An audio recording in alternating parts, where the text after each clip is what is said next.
Ja, de ser ham nogle gange, når han henter mig i skolen eller på klubben.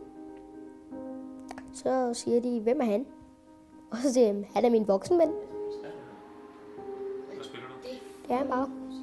Det er sådan en organisation, som der er venner med børn, sammen med dem og laver ting med dem. For eksempel, hvis de kun har en mor eller kun en far, så er ikke rigtig nogen andre.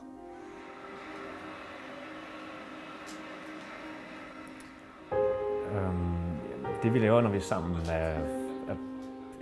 det er blandet. Vi har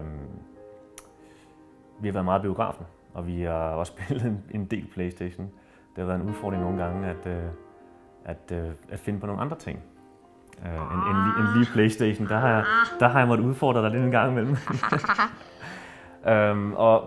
Men jeg vil også sige, at her på det sidste stykke tid, der er som der forandrer sig lidt. Vi snakker mere sammen. Og så snakker vi rigtig meget om fodbold. Og det kan vi begge to enormt godt lide.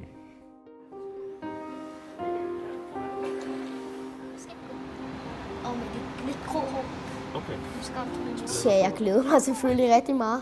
Og så når det er skoledag, sådan normal hverdag, sidder jeg i timen, så når det endelig ringer ud, så glæder jeg mig til, nu håber jeg bare, at han har fundet klasselokalet. Og så jeg ikke skal ud og vente eller lede efter ham eller ringe. Så det er meget sjovt. Jamen, jeg synes, jeg får meget ud af at kende Victor. Jeg får den helt store glæde ved at bygge et venskab op med sådan en dejlig dreng som ham. Og det kan jeg jo se. Nu har vi været venner i 2,5 år.